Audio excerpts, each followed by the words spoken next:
Humidor shop talk. Get ready. Humidor shop talk. Sports. Humidor shop talk. Cigars. Humidor shop talk. Get ready. Humidor shop talk. Get ready. Humidor shop talk.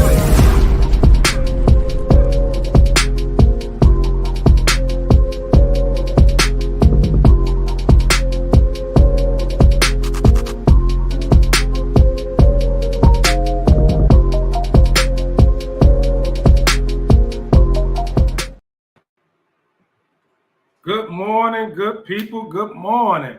Welcome to another episode of Humidor Sports and Cigars. Man, the end of the summer is here. We got a whole lot to talk about, man. I got the fellas with me. Let's get into it because we got a whole bunch of topics to go over, man. Football is here, college football, NFL. I mean, we WNBA. It's a little bit of everything going on, man. So without hesitation, I'm gonna start bringing in the crew. Bring in first my main man. Been on here from day one. 10 years low, baby. KDL 33. What up, Kevo? What's happening, good people? Good Saturday morning. Feeling good. Labor Day weekend. Let's get it. Let's talk some sports. No doubt, no doubt. And returning, man, he was with us, was one of the originals. Now, you know, he took a little hiatus. Now he back. My man Face, PG-13. Pat, what up, bro? It wasn't no hiatus, man. It was called earning my finances. That was a hiatus. But I tried to make it sound good. Thank you for making it sound good, but I was making my money. But since we changed it up now, the schedule changed a little bit, I am back. Just for the people out there who are trying to get on to the link and couldn't so-called find it, I have posted the link to my page. I'm not totally for sure if it's actually streaming. So go check out my page on Facebook.com and see if it's streaming so you guys can tune in today. And if nothing else, click on the link and one of you guys share. It's on my page as well. Or you can just go directly to YouTube and the Sports Zone Chicago page on YouTube and click on it. Or if you got real cool, you download the app. Put us on your big screen as well.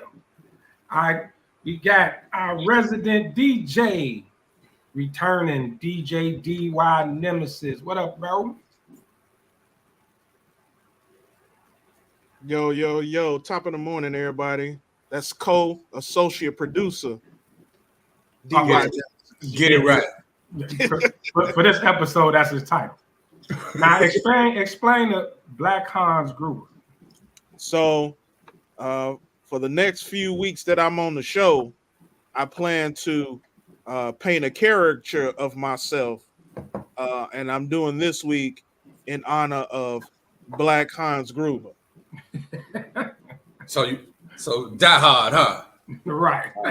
There it is. Wow. Man, you know what, man? We done came a long way in 10 years.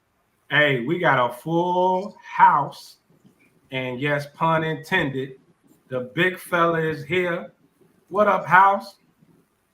The living legend himself. What's up, peoples? What's going down? Y'all know who it is. The big fella coming at you live and direct from parts unknown.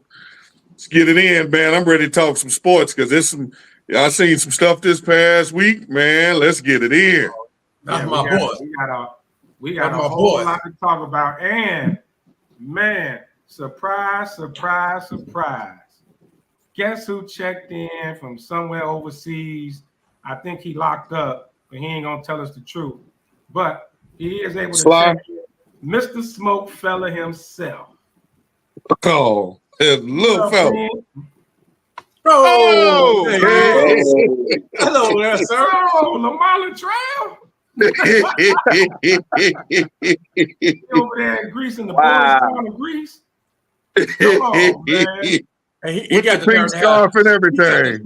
He got the nerve to label himself the Greek Mr. SmokeFellas. Hey, you see that throwback picture he posted though? Didn't he have that haircut? Yes, he did. Man, didn't he? Hey, Damani, he's still buffering. He must be in the basement of the Coliseum like he getting ready to fight gladiator style. He thought they said the internet is good, but he don't understand other languages. they probably said breakfast is ready. He thought it meant the internet. But he's buffering. Whenever Mr. SmokeFella can jump in, man, we'll get him on in here. Man, let's jump into it, man. We got so much to talk about. I had to take my notes and eliminate some stuff, man. We just a lot to talk about. We're going to kick the show off, though. I saw my brother Will Wheat, SmokeFella brother Will Wheat in the building. What up, Will? So What up, Will? let's kick it off. Gandy checked in too. Who? Gandy checked in too. Oh, Pat's arch nemesis. Hey, before we start, I would like to say happy anniversary to the Gandys. Yes, sir. Gandy. Jerome Gandy won because Maria has elevated your life upon anything else you could imagine. That's it. Here you go. So look, guys, this is gonna be this coverage. of course with college football kicking off this week and NFL, we're gonna be talking a lot of football over the next 2 hours. But I want to start this off. Let's go WNBA Rookie of the Year battle. Caitlin Clark, Angel Reese last night might have solidified it for Caitlin. 32-12 blowout win as Indiana defeated the Chicago Sky. Pretty big. So, guys, I put this topic on before the game last night because it was a big debate over who should be Rookie of the Year. So, DY, what you think? Who you got? Well, I'll tell you this. The race is neck and neck. You know, there's not one person or one of these ladies who's really kind of like over glamorously outshining the other. But last night, I think has put Caitlin Clark back into the lead of the Rookie of the Year race. She's winning the head-to-head matchup. She obviously had monster stat line last night. I got a couple other comments in regard to the Chicago Sky and how they're coached. You know, I'll let all the other fellas chime in on the matchup, but yeah, definitely Caitlin. She showed her butt last night for sure. Oh, for sure. And if I'm not mistaken, first rookie in WNBA history, or first player in WNBA history with 32 points, 12 assists. Rookie. It's Gotta be rookie because Rookie. All right, big fella. Talk Rookie to me. of the I'll year, talk who you back. got? Rookie of the Year, Angel Reese, Caitlin Clark. Did Caitlin solidify last night? Listen. Last year, when Caitlin Clark was at Iowa, she already had the title of Rookie of the Year. Everything that's going on right now is just a bunch of PR BS. They already had anointed her Rookie of the Year even before she left college. So to sit up here and even try to think that it was a battle is nonsense. You can't touch her because if you come anywhere near her, they're gonna call a foul. You know, she has some. She's a good player. She's a decent player, but all of the hype that's around her, I'm one of them that I think it sucks for the rest of the league for people like Asia Wilson, two-time champion, two-time MVP, but yet y'all put every word out y'all mouth is Caitlin Clark, and not one of the greatest players in the history, of the league, and then when you look at, especially when you look at other, just other the young ladies in general. Mm. I'm not a Caitlin Clark fan, period. I'm not, but I understand that's what everybody wants. They want another great white hopestress. It is what it is. Okay, so how sound like big fella taking it political. PG, and Kev will jump in. And the crazy part about it is I knew how I just felt it in my soul that House was fit to go and tell them and say that they want another great white hope. I already knew that was coming. It's true. I had to a certain extent agree with Hal. She was ordained last year, man. Like she saved women's basketball, so she's coming into the WNBA, and she's going to elevate the WNBA and save the game and put them on another pedestal. But right now, I would have to say it's probably going to go to her. She is favored. She started out pretty shaky when he first came into the league. I have to give it up to Angel Reese. Angel Reese has been very consistent and holding her own against some of those big names, as House just said, Angel Wilson. So all I can say is congrats to her. You know, let it continue. I do like how the ratings have boosted for the WNBA since them two have hit the league. The sky been sold out ever since. Ticket sales has almost tripled. Well, they definitely outselling the White Sox. If y'all saw that pathetic thing, we not They gonna get definitely that. are. Hey, do you know the smoke fellas? Hey, the smoke fellas out. Hey, Damani, the smoke fellas outsold the White Sox. Well, that's facts. So before we bring Kevo on to continue this topic, man, we want to say what's up to Mr. SmokeFella. He tried to get in, but he's actually at sea, so he's on a boat somewhere. That's why he's not gonna get a good connection, but he will be chiming in with his comments. I know Kevo finna go in. Come on with it, Kevo. Tell Mr. SmokeFella to jump off and leave the thing. What's the thing called? The life vest. The vest. Leave that on the boat. Leave that on the boat and then jump. Damn. But look, He gonna drown. look, man. I'm not gonna go with the race card. I'm not gonna do that.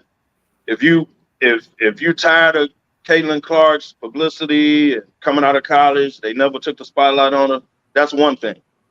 But this girl has earned Rookie of the Year, man. Stop with the race card.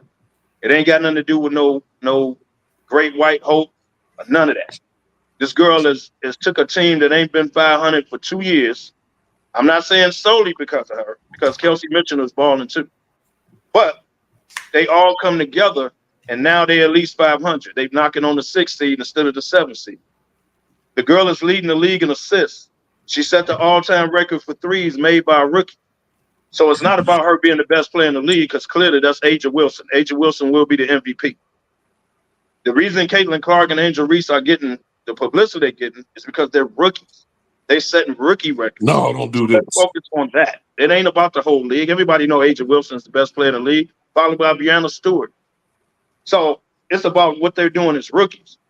Now, the publicity they get is because they're setting records. They're setting records. They're selling out arenas. That's something to that. And because her team is winning, and you can say 500, but they ain't been 500 again in 2 years. Her team is winning. They're the hottest team in the league. She's going to get Rookie of the Year. And she beat the girl 3 out of 4 times. Now, I know they didn't play one-on-one and all that, but her team beat the next person's team 3 out of 4 times. She's going to get it. So I'm not doing the race car thing. I'm not doing the Great White Hope. I'm not doing that. That girl has earned Rookie of the Year, man. Sometimes you got to step back and give people their credit. You could be tired of them. That's understandable. That's your opinion. But don't diminish her, man. Don't do that. Yeah, you know what? I gotta agree with Kevo, man. Yeah, Will chimed in and said, watching last night's game, the refs are in play. And yes, they are. That could be it, but think about it, man. In basketball or a lot of leagues, it's that chosen one, and you know maybe Caitlin is just that one. You know what I'm saying? It is what it is. But I'm with Kevo though. She earning it out there, man. Like the girl, she balled. I mean, give her props, man. She ain't putting up mediocre numbers. Like I said, if they put her in an MVP race, then I could say it's just disrespectful. But to Kev's point, rookie to rookie, like she got it. And I think last night sealed the deal for her. But all right, we ain't gonna stay too much on that, guys. A lot of football to talk about. So let's jump in right away. College football. First, let's talk about the games from Thursday. And the one game in particular, Colorado, North Dakota State.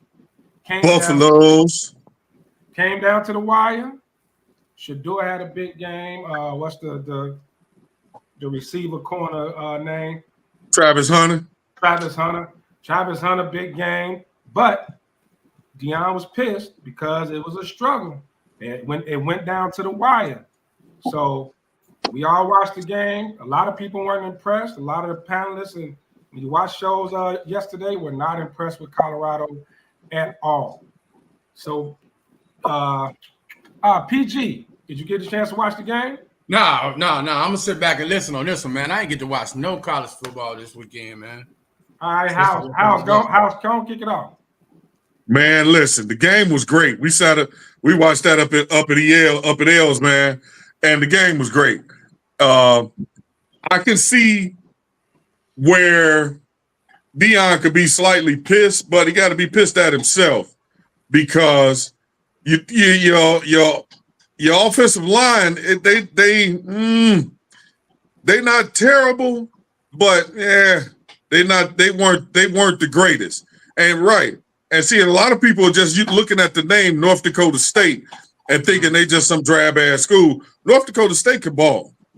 Those guys, those cats was out there balling, you know. So I don't even look at it as, they just barely beat North Dakota State. No, they won a football game against another good team. You know, it's just as simple as that. Joe Horn Jr. he's not getting a lot of talk, but that dude had 198 receiving yards. He had a great game. And a question that I had posed, or a statement that I had made in the shop the other day, were you looking at the number 1 and number 2 overall pick in the league? And the second question, has there ever been 2 brothers drafted in the same draft in football? It definitely has been. And I think it was recent. I just got to look it up. But it definitely was 2 brothers. I remember that. So, I mean, that's a good point. But I think some of it before, and I'm going to go to Kevo next, and then DY. But I look at some of it as, let's put it on Deion. Like you said, Deion, a high-profile coach.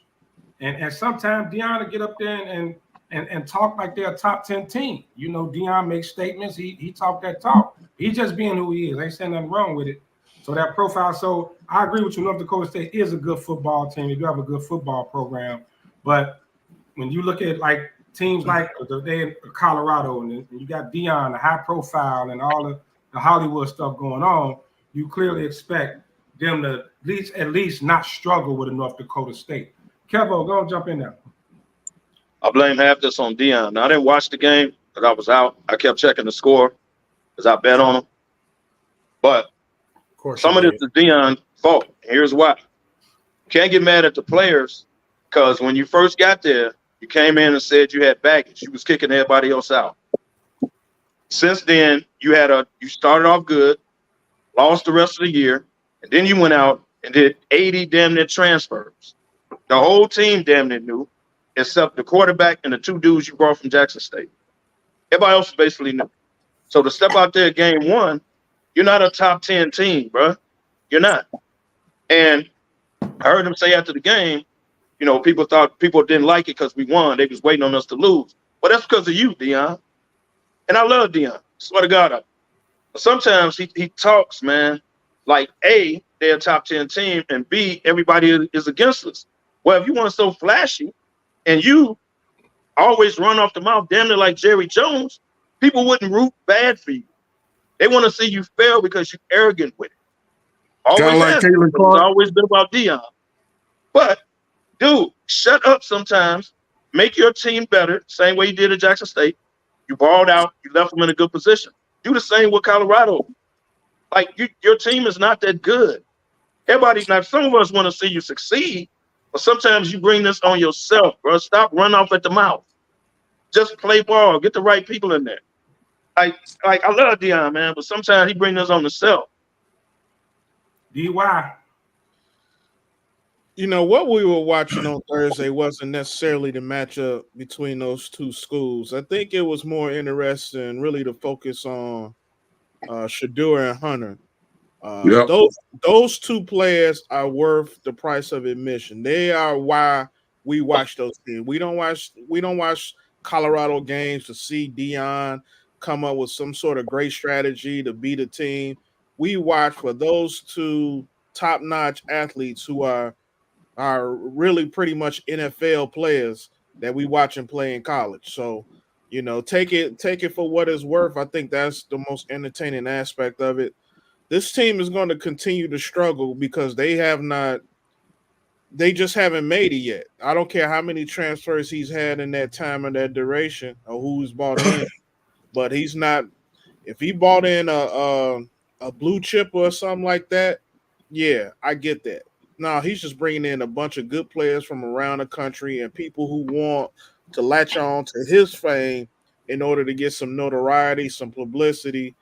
You know, the real NFL talent, we know where it is. But watching those two, watching what Hunter did too, and the guy played both ways, meaning he don't get no breaks off the field.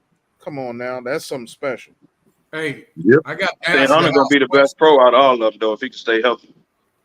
House had that question. It was the last set of twins that was taken was Sidney and Chase Brown in 2023. Sidney went to Philadelphia, the Eagles, and Chase went to the Bengals. One's a safety and one's a running back. And I think that's who Armando was just alluding to. Yeah, in his comment. Yeah, I know it was recent. It was just twins. So to Kevo's point, I do want to touch on that a little bit because I've always kind of felt that way about, when you got not just a high profile coach, because we've seen high profile coaches before, but Deion is famous. Let's just call it what it is. He's a Hall of Famer. He's a legend. He's in the media, all that. And shouldn't that be good accolades though? Right, no, those are great accolades, and Deion talked that talk, and typically he backs it up, but at some point, all that that the high profile and all that, the camera's always on you. You always got statements. We're not gonna get into it, but he banned he banned somebody from the press conferences. That's been a big talk this week too. So Deion got a lot going on.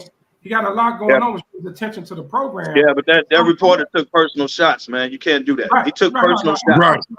Right. You talk about the job I'm doing and all that, but you take personal shots. I got the right to do that in the university back. Yeah, and I agree with it. But I'm saying with all this attention, at some point, the wins and losses, they're gonna start looking at that because you're still a coach. You know what I mean? Like it's, if the light always shining on you, you're supposed to be the coach, you're the man, you producing. He's already talking about where he don't want Shador going, and he gonna have say so over this, that, and the other. So I think he puts a spotlight on that program, and at some point he gonna have to start winning. Back to what Kevin's saying. Mm-hmm. Your arrogance is overweighing your coaching. Mm-hmm. Because he may get a pass this year. But like next year, they're gonna start looking at that real heavy. Oh, look at him next year. You're right. Yeah, like, hey man, they're gonna give him 2 years, so he'll get a pass this year. Them little five wins ain't finna keep. We ain't finna keep going off that because they are. Even before he started the Colorado job, they were already talking about his next job. Talking about he ended up in Florida State and this, that, and other. He ain't did nothing over here in Colorado yet. So let's move on. You don't think they'll be start looking at it by the middle of this year? You don't think they'll start looking at that? Well, depending on how he do in conference, like they're in the Big 12. Kansas State is going to blow Colorado out. I'm calling it right now. Like some of them, Oklahoma State, like some of them Big 12 teams, Colorado ain't ready for that, dog. They'll beat some of them, but he got to do well in conference. Because now you can't use the Pac-12. Now you're in the Big 12. When you going to win, bro? Remember all that luggage you bought? Remember that? Yeah. So come on, man. Deion, like I say, they'll give him a pass this year. But year 3, hey, man, we need some results, bro. We love you. And you brought us a lot of money. You brought us a lot, but hey, man, where the wins at? Yeah. Look, and that's the bottom line, and I'll end it on this note. The bottom line is, you look and see that stadium packed on the opening game. That stadium was packed to the gills. Yep. You see people like T.O. on the sideline. They had some apparently famous rap dude or social media cat there at the game too. Like, come on now. Colorado know they'll stick with Deion as long as them checks continue to come in, no matter what the record is. Because people are still watching no matter what the record is. People are still watching no matter how bad it is. People are still watching no matter if he's a bad coach or not. And 5 wins a year ain't going to do it, DY, for too long. Yeah, I'm not going to be there that long. That's the whole point. He's not going to be there that long. Yeah. So call it what you want. He probably got one more year. I really feel like if an opportunity come knocking, he's gone next year. Damn, you think he's gonna bail like that? Yeah, I definitely. Now, So he gonna bounce again, huh? If the Florida State job came open, you don't think he would leave winter time in Colorado for spring ball in Miami or somewhere in Florida? And it's gonna look bad if he bounces in another program in the first 3 years, dog. And that ain't gonna be a good look. Shador will be gone, so I mean it's possible. Yeah, it's definitely possible. Yeah, well, how long was he at Jackson State? 3 years. Okay. Yeah. And next year it'll be 3 at Colorado. You gonna leave again? So it's always you. So you bringing the players in, telling them all this good stuff, all that, but we can't count on you past 3 years. That's not gonna be a good look, dog. He better not do that. Because who is gonna come down to? And yeah, you're right. The checks are gonna be good as long as he's there. But at some point, man, the alumni, like they're gonna start looking at it. And then when the ratings drop from people just watching it, because they're like, look, we're tired of watching this mediocre team play when we can watch other big games, especially with the 12-team playoffs. Everybody want to see who's gonna be in the playoffs. You're not even in playoff talk by the middle of the season, by game 4 or 5. Ain't nobody gonna be checking for Colorado anyway. But let's move on right quick. Let's stay with college football. We got a lot of good games today. Of course, we're not gonna have time to go over all the games, but the top games today, one is on right now. Number 1 Georgia versus number 14 Clemson. No score. Looks like the end of the first quarter, and looks like Georgia is driving. Second game, I got noted here. Number 7 Notre Dame at number 20 Texas A&M. It's another big one. And new Big Ten, maybe a powerhouse. I doubt it though. USC and LSU go at it. So SEC Big Ten battle. So those are 3 games we focused on. Which one you looking forward to seeing the most? PG. The one I'm watching right now is Clemson and Georgia. I want to see how Georgia follow up last year's performance. And what they on? What is it, like 3 years in a row regular season win streak? Yep. Like they haven't lost in 3 years. And Clemson's they on lost bounce one game in 2 years, bro. And that was the conference championship. Yeah. And it looked like Georgia is stacked again. You know, when it comes to college football, I fall back and follow you guys, but I've learned that my real guru, he's sitting right there with that waiter shirt on. That's my college football guru right there. With the what shirt? Not the waiter shirt. Waiter. DY, which game you looking forward to seeing the most? May I take your order, sir? I'm very biased when it comes to this. I've been a Florida Gators fan. I'm sorry, Kevo. Since the 90s. I'm really looking forward to the Florida-Miami matchup here this afternoon. A lot of things on the line, especially for Florida trying to get back into like the upper echelon of SEC, especially now that the conference has grown. They got to continue to maintain and show and prove who they are. They've always recruited very well. Unfortunately, they just haven't always coached very well. You got to understand, Florida is one of the top 3 schools that send players to the NFL every year. You know what I'm saying? So I'm looking forward to them trying to bounce back and get back to their winning ways. And that's a game I didn't put on there, but I do want to see because everybody's talking like Miami's supposed to be.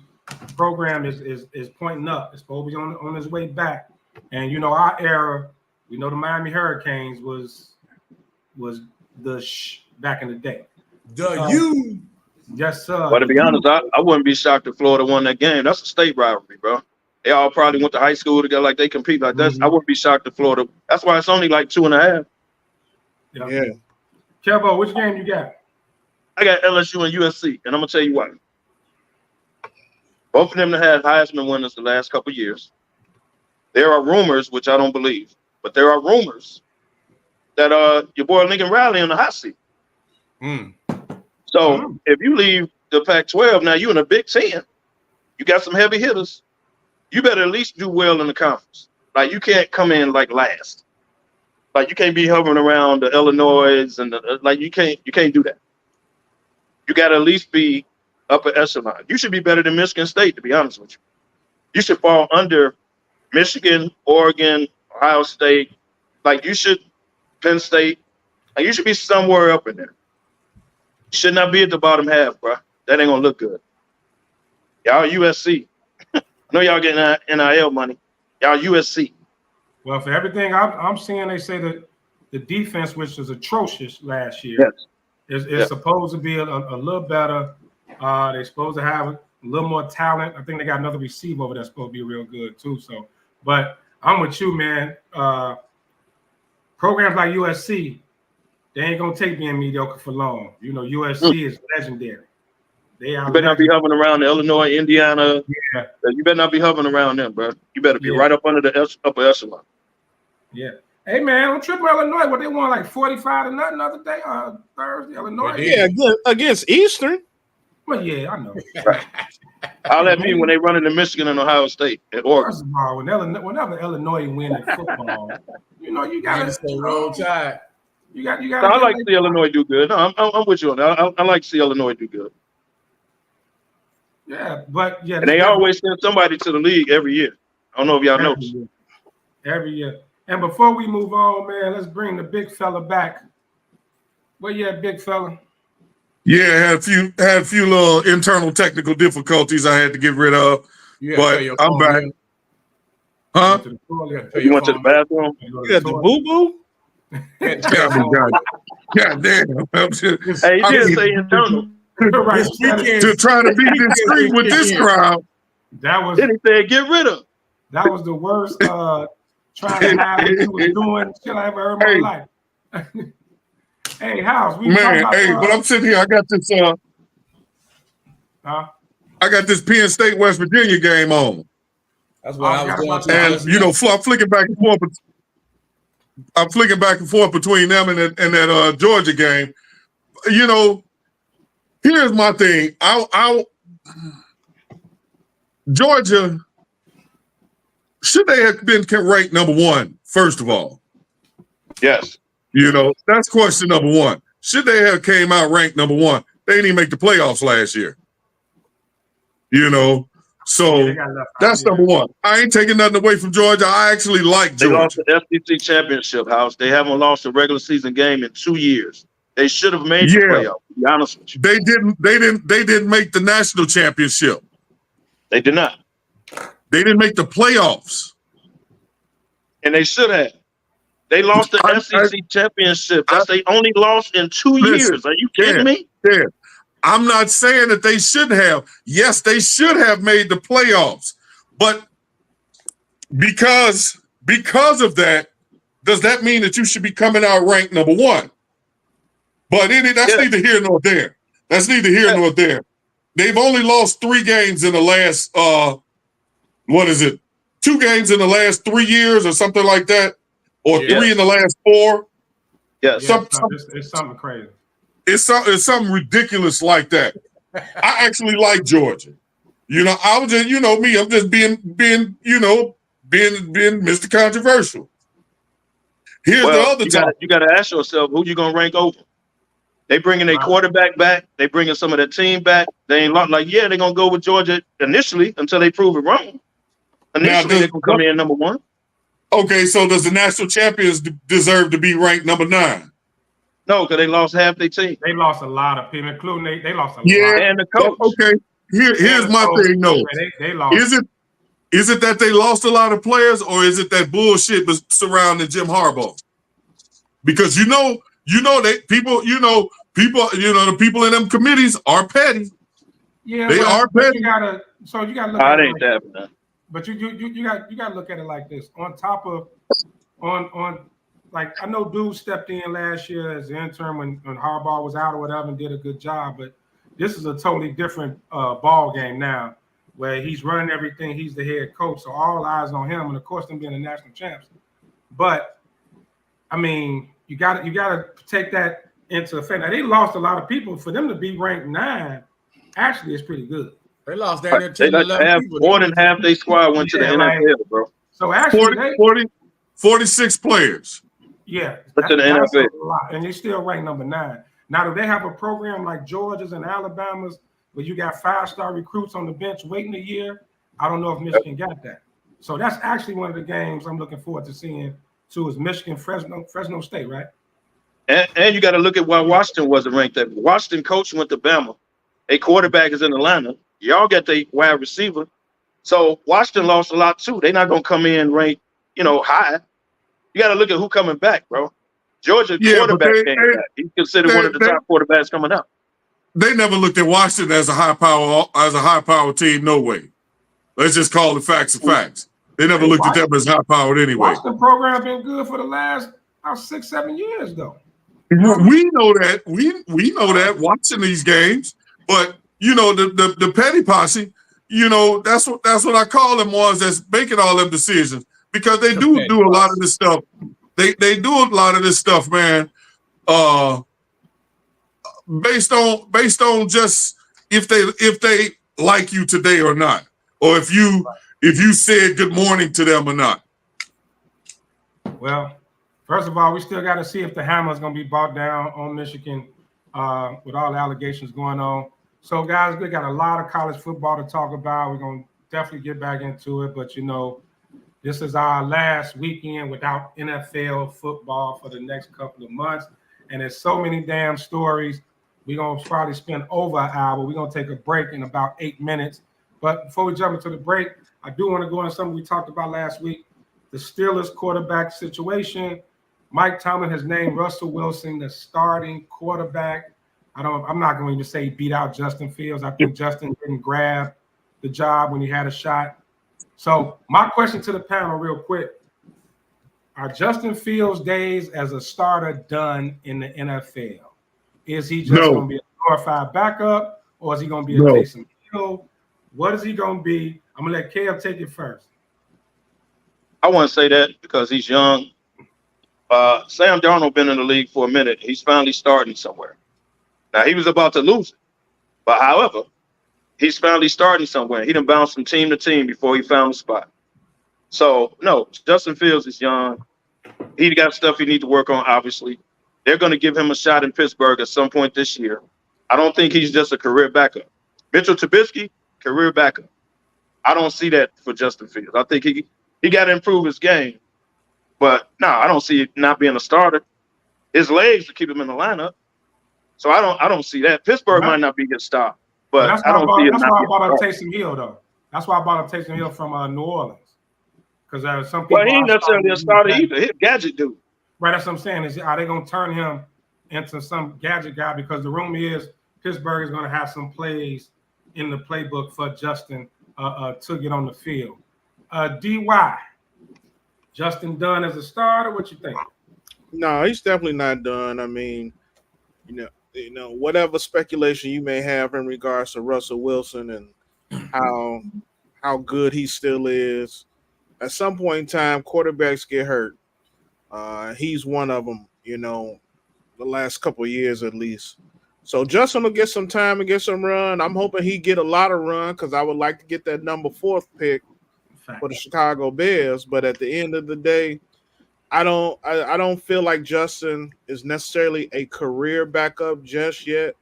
I feel like he does have a lot more talent than some of these other quarterbacks. It's just all about the system that you in, the coach that you play for, the coaches that coordinate you, things like that. So I don't know if Pittsburgh was the perfect situation for him, but maybe someday he'll find that perfect match, and be able to elevate his career back to starter status. Baker did it. Sam Darnold did it. Well, don't use Sam. Sam Darnold was a bridge for McCarthy. McCarthy was going to have that spot. He just out for the year. Yeah, he was going to get beat, but I'm saying he bounced around team to team and got lucky. But Darnold was about to be a career backup, dog. Let's call it what it is. He just luck. I ain't going to never say somebody getting hurt is luck, but McCarthy got hurt. Pat, Justin Dunn? Absolutely not, man. Justin didn't make it here as a starter. He got beat out, unfortunately, by a veteran QB who actually was, at one time better than Justin. He was MVP.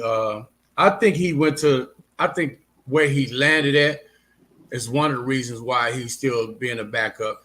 There's other places that I believe he can go right now and possibly be the starter.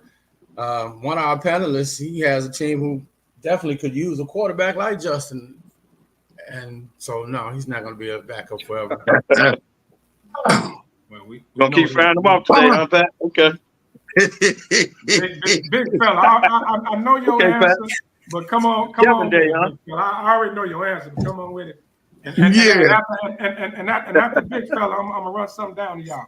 Go ahead, House. Yeah, no, Justin not done. But like we said last week on the panel, Russell Wilson was not going to not be the starter. We talked about that last week.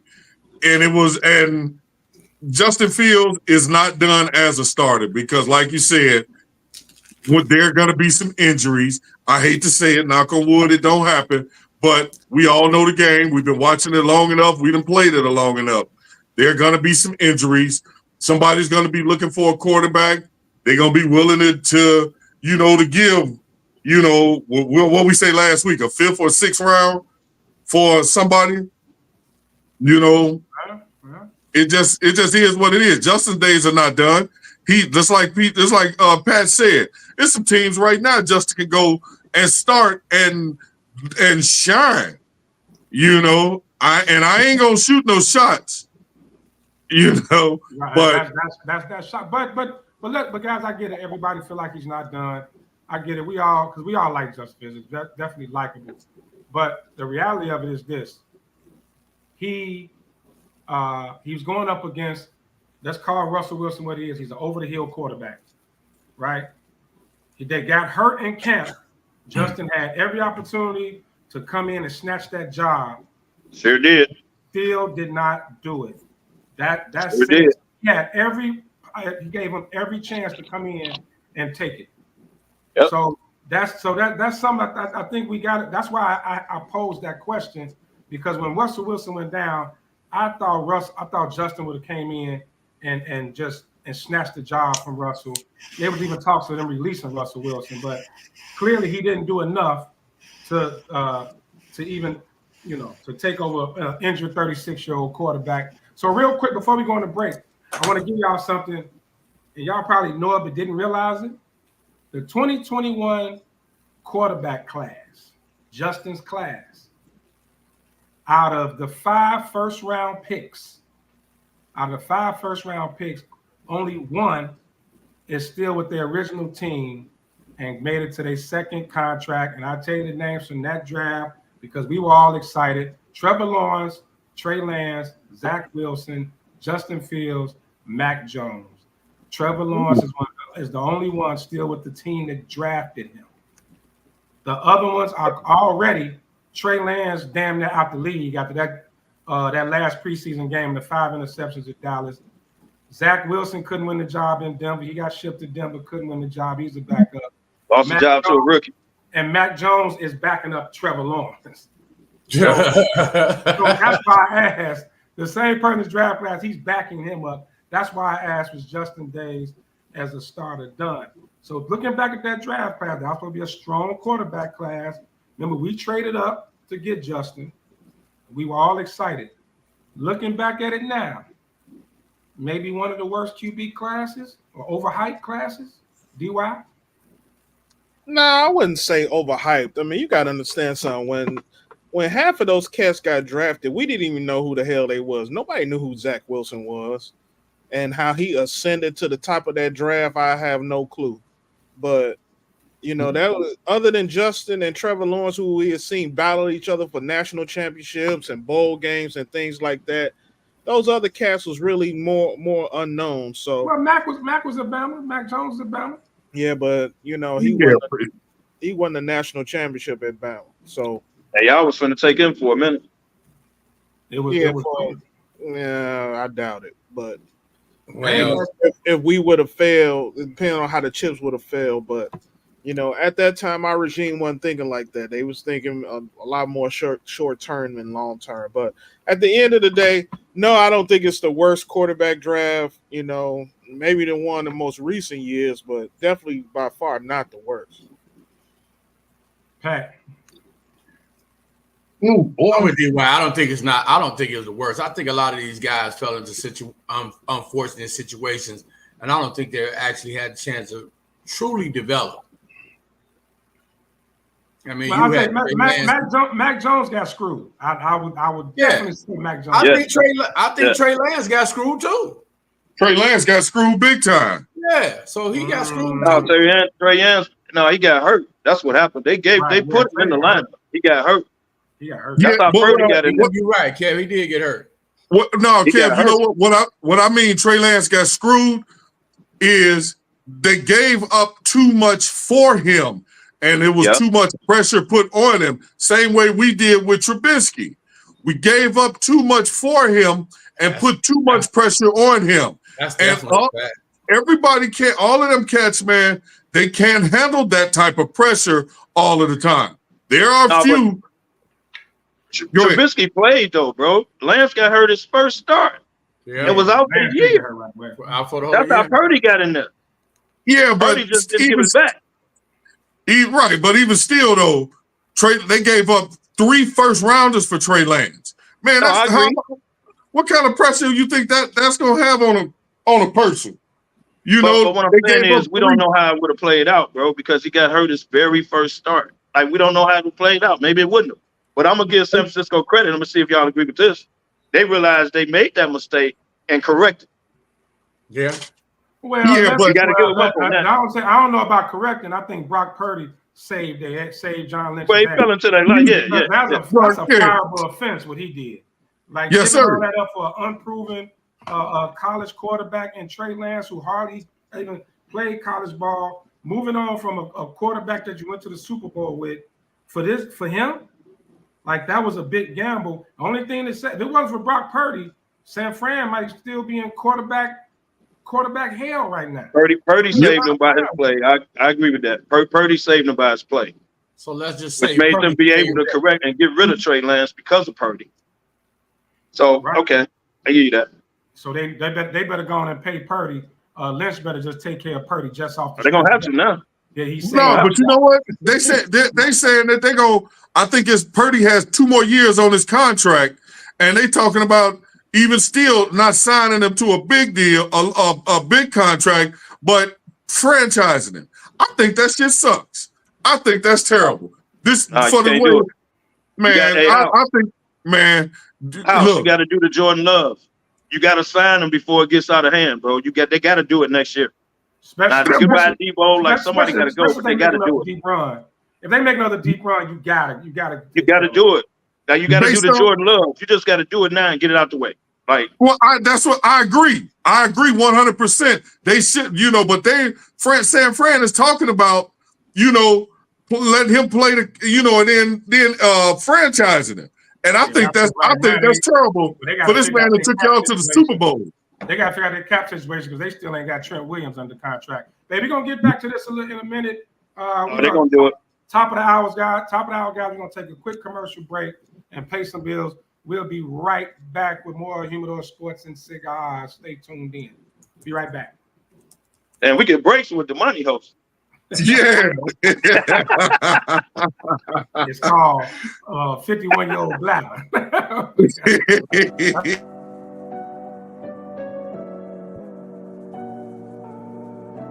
How do you take care of your mind health?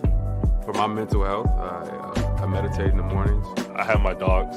They're the best. I just find ways that help me just relax. Finding things that make me happy, like being close to my family. I meditate a lot and read books. I have hobbies outside of the game. I'm able to switch off. I'm able to turn my brain off from the game of basketball. Your mind health matters. Your mind health matters.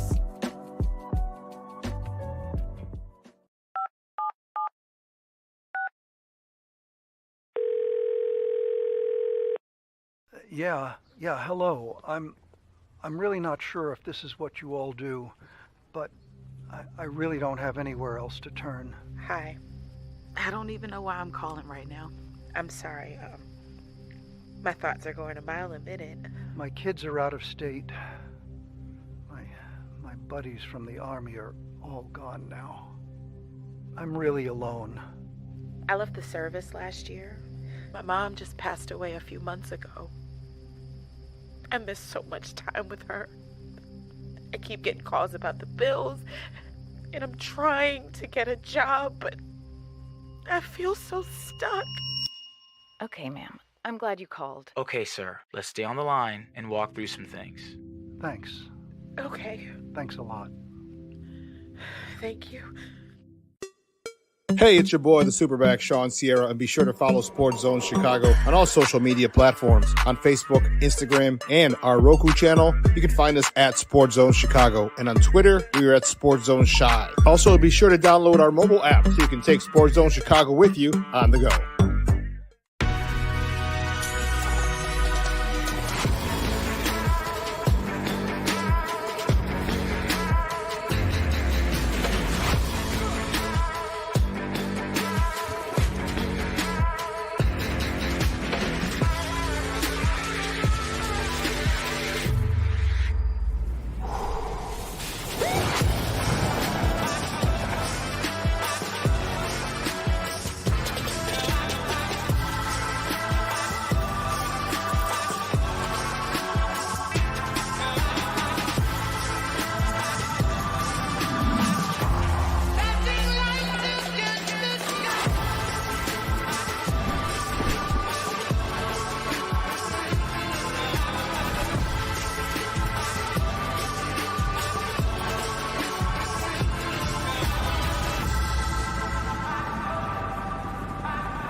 And we are back. Quick break. Quick break, guys. We back. We got about another hour left and still a whole lot of football left to talk about. So we just got through talking about the situation in Pittsburgh with Justin. We talked about the failure of the 2021 draft class. But let's move on, man, because it was the week of the wide receivers. The receivers are getting paper. All but one. All but one. CeeDee Lamb inks a new deal, 4 years, $136 million, $100 million guaranteed, $38 million signing bonus. Then last minute, last year I had this as one of the stories because Brandon Ayuk was still a no-show after being medically cleared and was about to get fined. But last minute, they did ink the deal. He ended up taking the original deal they had for him anyway. So he ended up, I guess some people say settling. I think it's a good deal for both parties, which leaves Jamar Chase still unsigned and speaking strongly about maybe sitting out the entire year, refusing to play without a new deal. So with that being said, question, because the one thing all three of these receivers got in common is they're on teams that kind of got a little Super Bowl window open. Let's keep it a buck. There's a little Super Bowl window open here with all three of those teams. But the other problem is all three of those teams, Dak already paid in Dallas. They took care of CD, but now they're going to have to worry about Micah and everybody else. Joe Burrow already paid. Then they got to pay some other people. Don't know what's going to happen with Jamar Chase. And Brandon Ayuk got paid. They just paid Christian McCaffrey, and they got to pay Purdy in a minute. Still had Trent Williams out there, Pro Bowl left tackle, probably the best left tackle in football. Still unsigned, is not reported to camp. With that being said, those three teams, the Cowboys, the Bengals, and the 49ers, are those windows still opening or are they starting to close a little bit? DY. Well, out of all of those teams, San Fran is really the only young enough team with the young enough players. The rest of those teams, the players have gotten a little bit older, or they're getting ready to come up for these major contracts that they won't be able to sign if they, considering how their future gonna roll. So obviously San Fran is also well equipped. They've been to 2 Super Bowls in the last 3 years. So I think that team, what they did by signing IU is leverage themselves for the next, 3 to 4 years for this championship run while they still got these players in a relative prime or coming into their prime. These other teams, Cincinnati was another team who I felt was on that same path, but they, to me, haven't had too many impressive drafts the last couple of years. So I'm a little skeptical of how that team's going to continue to pan out going in the future. The offense will still be high power, but without Chase being there, and it's reported that Chase wants $1 more than Justin Jefferson. Mm-hmm. Wants to be the highest in NFL history, non-quarterback in NFL history. Kevo, get that. Those windows. Kevo, he can forget that. Go ahead, Kevo. I think San Francisco, by paying IU, like San Francisco got the best chance to win it right now. By paying IU, that's cool. But you got to look, man. Trent Williams, who's most important, has two years left on his contract. So does Chase. Now, I'm going to give you another one. To answer the question, the window in Cincinnati is closing because Joe Burrow can't stay healthy. Nope. I don't put it past Chase, even though I think he's wrong for trying to do this. You got to remember, Chase sat out a year at LSU just to get to the draft. Y'all remember that? Yeah. Mm-hmm. So he'll pull it. But the problem is, then they could just tag, like, don't play that game with the NFL, bro. Like, you ain't going to bully the Cincinnati owner into paying you. Have you technically outplayed your contract? Yeah, you can say that. But you're not finna come to practice late. Don't practice. You hold it in. I'm still paying you. Like, you ain't finna bully me into giving you a brand new contract, bro. I ain't got to do that. So I think he's playing with fire with Cincinnati because the Cincinnati owner is notorious. Hey, dog, I do things on my terms. You good and all, but okay. So I think San Francisco's window. I think they need Trent Williams, even though he got 2 years. They got to come to some bumpers pay up like they did Chris Jones, and then gave him a contract the next year. Like, do that. But I'm not just going to tear up your contract just because you tell me to, and you still got 2 years. Y'all ever notice Michael Parsons ain't saying nothing? Not a word. This I've been about CD and that, because Parsons still got 2 years left. Yeah. So he ain't making no. He had practice. He ain't making no waves. And what is up with just holding in? What is that? How you come to work and don't work? Where they do that at? Chase showed up late for practice with his like gear shorts on, chilling. How you come to work and don't work? And I'm paying you. Well, they trying to find this loophole in the where they can be fined. It's something like that. And Sean, maybe you help me out with that. Is that what the so if you hold in, you can't get fined. In thing is about? Like say, as long as you show up or something, you can't be fined. They talked about it briefly. I'm not really sure. I know a whole It's something like you can come to work, but you can always say, hey, my left big toe don't feel right, or the hair on my right ass cheek is not curling right, so I won't feel like, Hold on. It got real dark. That's I don't know what I'm talking about. But I'm saying though, that's the type of stuff that they pulling. My fingernail was broke, in a different way. Bite that son of a bitch off, dude. But that's the type of stuff that they're using. And I'm thinking with the CBA, with that CBA that they signed, they're able to do dumb shit like that. Well, IU was pulling that until they deemed him healthy. They was about to start finding him. I know a lot of people. They said he was medically cleared. Kevin was going to work and not perform his job. A lot of people be like, man, I hope Kevin go to work and don't work today. They'll still be in they would Captain Cutoff. They would be sitting in the dark. Captain Cutoff. Captain Cutoff. They ain't got to worry about me, Pat. I got this. Yeah, so that is definitely something with the in the language of the CBA. As long as you show up, like you can't find. But like I said, it was confusing because they did say IU he was medically cleared. Yeah, he was about to start getting fined. Right. Go ahead, Sean. You're on mute. So it says in the NFL, a holding is when a player attends training camp but does not participate in team activities until a contract dispute is resolved. Well, we knew that. Okay.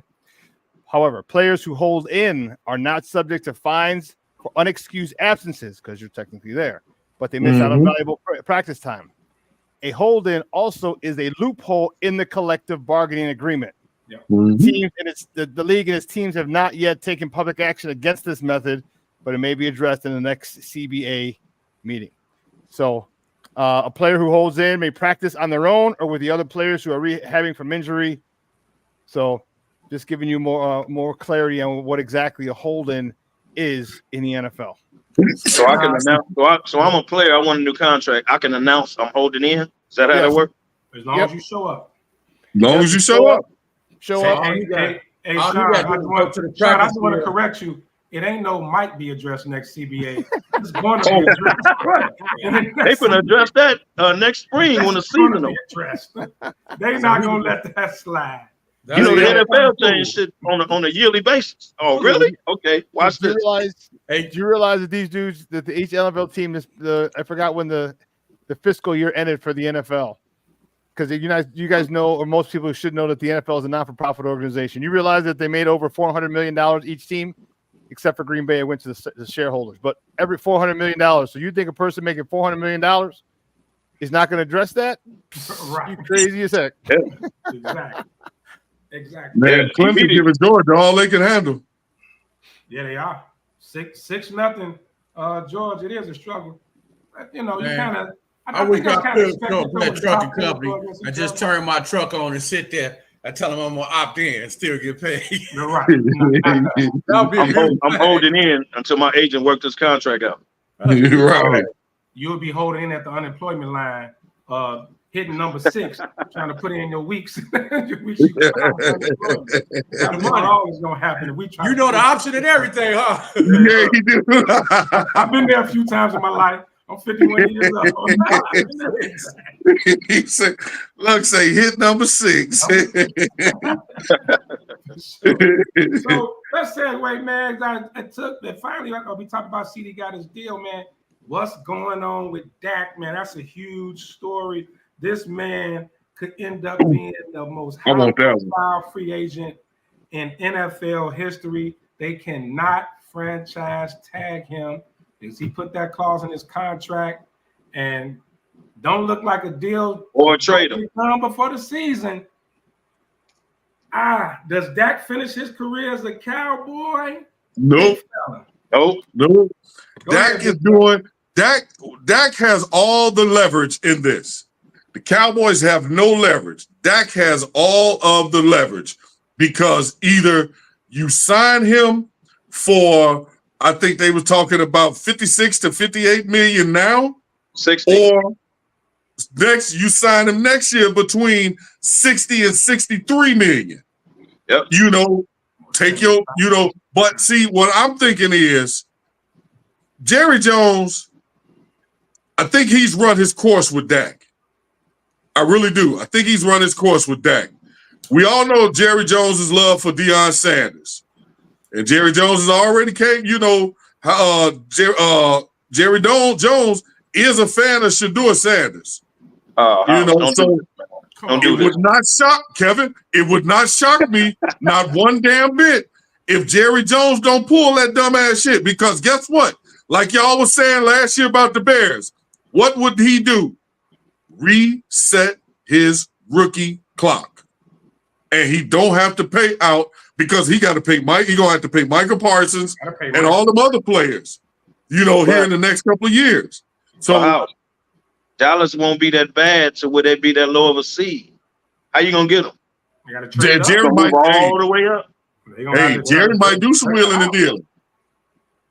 Jerry might do some wheeling and dealing just because he knows he's gonna. As of right now, man, Jerry Jones on the hook for $60 million a year for Dak. So just say on a 3-year deal, that's $180 million. Probably of which 150 of it gonna be guaranteed. Right. Yeah. Now, House, real quick, that's a good point.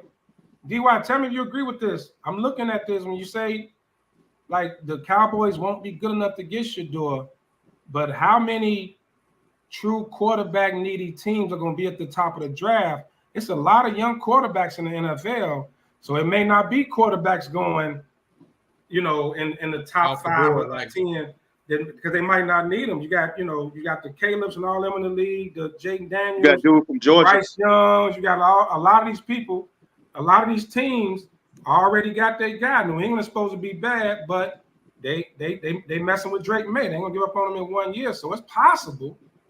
DY, tell me if you agree. It's possible that Shedeur could fall just enough to where Jerry Jones can come up and get him. What you got, DY? No, not fall just enough. He would have to make some. He would have to make some moves in order to make that happen. One thing he could possibly do is he could do a sign and trade for Dak, you know, and be on the hook for a portion of that money to get the number 1 pick. That's a possibility too. But just kind of like last year, and I'll say this: the quarterback class for next year is better than this year's class. So, think so? You think so? Yeah, I definitely think. All I heard was Beck and dude out of Oregon. That's the only ones and Shedeur. That's 3. And the dude out of Miami. It's still to me a few more names that I thought Georgia quarterback was out too. I don't want to play. Whiskey move. That's Beck. Yeah, so, Georgia quarterback. Right. Yeah. I got 4, bro. But again, Jerry got Shedeur ain't gonna drop all the way to 20. Everybody don't have a list in front of them, but regardless of that, the fact of the matter is, you know, I think Dallas can make the move they want. I honestly feel like they're gonna try and keep Dak. I really do. They played this cat and mouse game for so long that it's gotten really boring.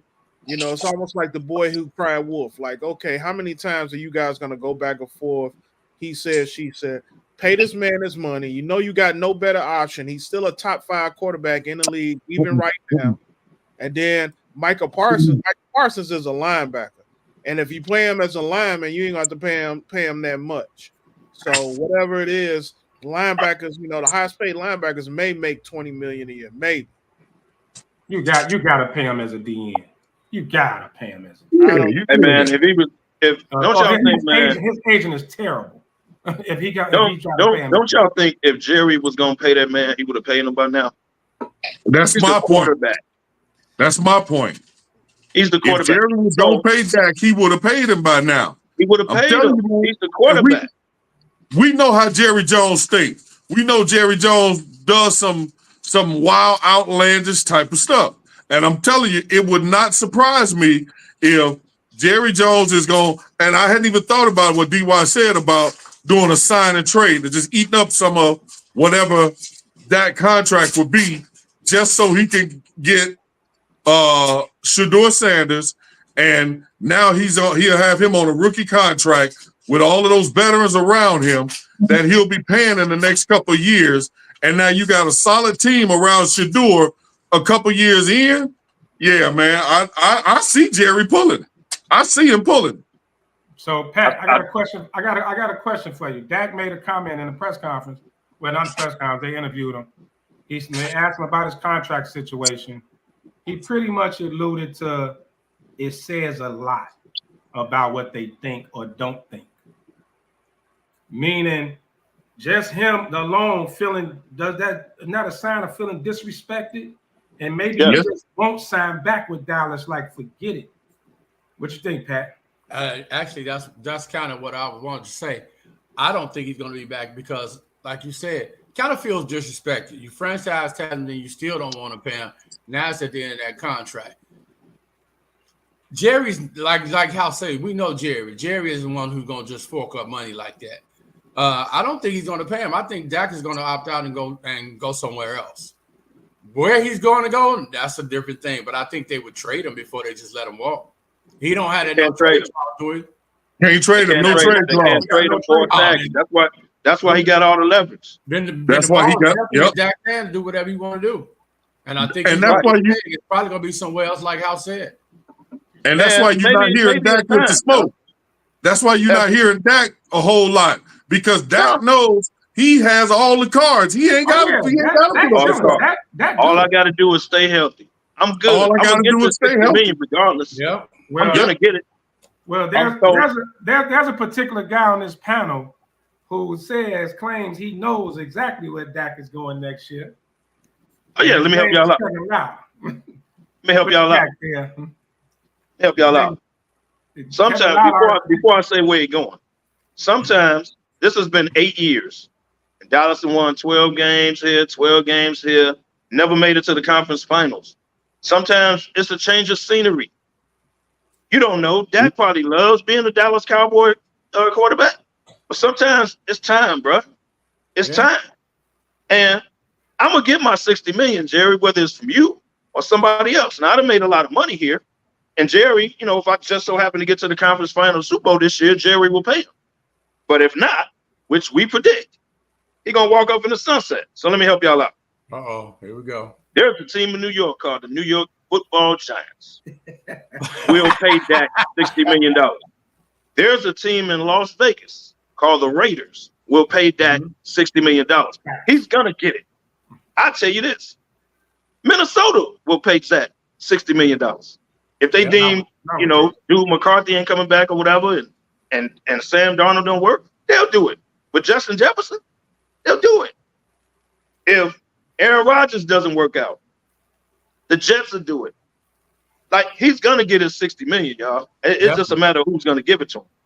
But I would feel disrespected, too, because I would look at Jerry like, bro, I've been a company dude down here. I've been defending you. I done did my job. I speak highly of the organization. All I did is go out and win. Now, just because we lose in the playoffs, the defense gave up 48 points. Yeah, I threw a couple interceptions, but hell, tell them to stop somebody. Like, all this ain't my fault when we lose, bro. I was the run-up MVP. Like, so I'm balling for you. We just haven't won as a team, but I'm balling. Stop disrespecting me. Why, when it come to my contract, we going through this again, Jerry? Like, what we doing? I'm the quarterback. Kev, I just sit here. I'm sitting here thinking the teams that you named. I'm sitting here. I'm running down all the teams in the league that could possibly be looking for a quarterback to pay him, and I think you damn near spot on. Yeah. I can't. Huh? The Raiders. You said the Raiders, the Giants, Minnesota, the Jets. I said the Jets if the Aaron Rodgers experiment fails. Because I think if the Jets don't make the playoffs, they firing everybody. What about Cleveland if Deshaun Watson stink up the house this year? Yeah. They got to get out that contract, brother. I was going to say, how they going to get rid of all that money they gave? They say he $44 million. They gave Deshaun Watson a lot of money, buddy. Yeah, but then if you sit up and think about it, everybody else is pretty much pat on their quarterback situation so far. Look around, think about it. The NFL changes, bro, year to year. So no. I get that, but I'm talking about right now as we stand. You are spot on, unless I'm missing somebody. I'm trying to go down in East Division. You probably looking at a team. Tampa Bay. You probably looking at a team that think they're ready to get over the top the same way Atlanta paid Kirk Cousins because they felt like they had the youngsters. They were a quarterback away, so they went on and paid $100 million to some older quarterback coming off a torn Achilles, which they did. So it is teams that will do that. Now I want to say this, Kev. I want to ask you about this one real quick because we talk about Dak being great in the regular season, but not quite getting it done in the postseason. He didn't have a problem paying Tony Romo, his son. Not at all. Tony Romo was the same way. Tony Romo put up great numbers throughout the season, the regular season, and playoffs. Not get over the playoffs. They didn't go to the conference championship with Tony Romo, did they? They only had two playoff wins. And Dak got two. So watch this. Tony Romo and Zach Martin never had to wait on a contract. Nope. Never. Ever with the Dallas Cowboys. They ain't never go through that. It was all of a sudden a new contract.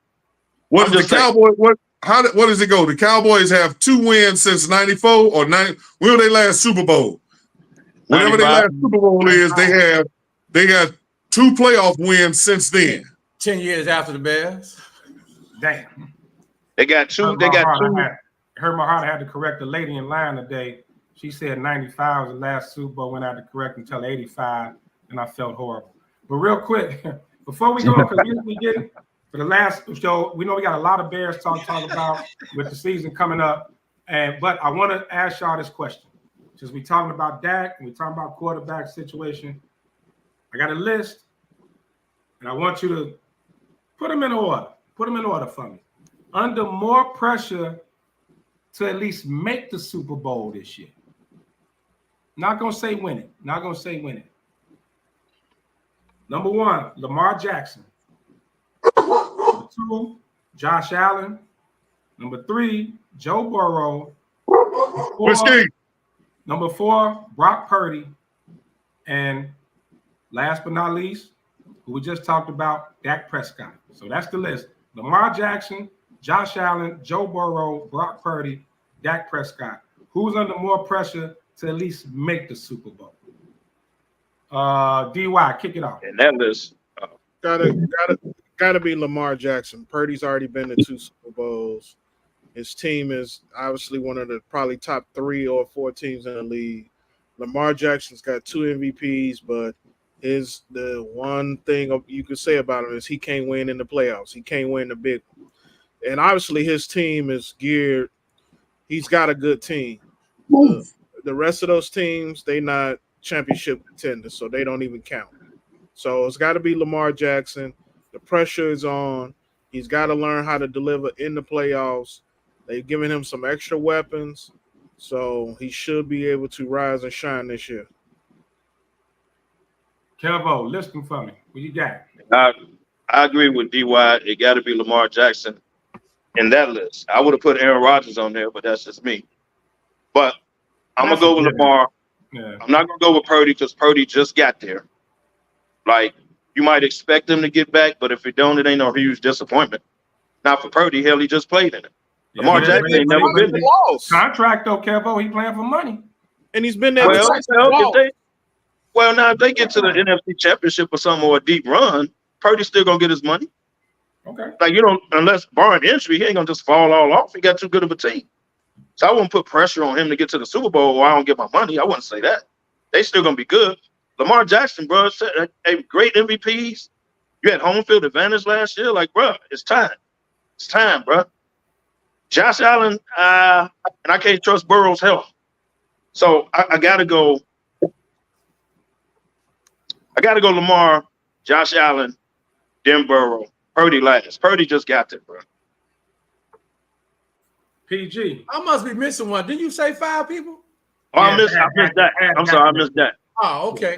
So I missed that. I got to go a little different. I'm gonna say Lamar Jackson for what he's done the last couple times, the MVP, making the playoff. After that, since we talking about contract, I'm gonna have to say Dak, bro, because that's America's team. Every year they talking about how far Dallas is gonna go. Dak playing for a contract too. If they go to the Super Bowl, we know Jerry gonna dish that money out for real. Then after that, I will go Josh Allen. Purdy would be like the last on my list.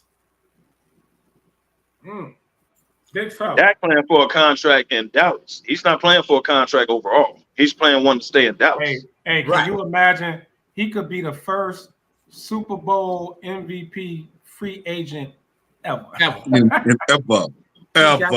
Choice. Go ahead, Big. And they're gonna get 65 at that point. 7. I got pretty much Dak and Lamar. I got them 1 and 1A. You know, as far as they have to. I mean, it is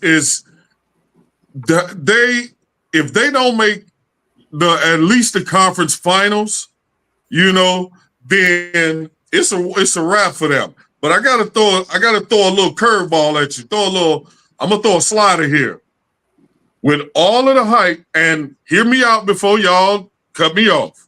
With all of the hype and everything, talking about who has a lot of pressure on them, why is no one mentioning Caleb Williams to come in as a rookie with the talent? Hold on, let me finish. To come in as a rookie with the talent that has been, you have the talent that's been put around you is Super Bowl caliber talent. No, it's not. Why ain't it? They don't expect that man to get to the Super Bowl. Listen, you're not hearing what I'm saying. is he not under pressure as well to at least make the conference finals? No. So then why is all the hype behind? What is all the goddamn hype behind him then? If he's not looked at, no, hold on, bullshit, man. Y'all can see y'all want to split hairs now, man. Let's not split hairs. That wasn't a question, Hal. I asked her. Wait, we gonna get to the Bears. The Bears. Hold on, Demani, Kevin. Y'all have to agree with me on this one here. We already know what this is about. This ain't about the Super Bowl. It's about who the Bears drafted as their quarterback with him right now. No. I'm taking that. No, Pat, real talk. I take that out of it. But let's go. I take that out of it and I'll wait. But like I said, Lamar Jackson and Dak Prescott, I say 1 and 1A. Joe Burrow, I don't think Joe Burrow is going to stay healthy. So I'm going to put him down at 4. Who's the third? Who am I missing? Josh Allen. Purdy.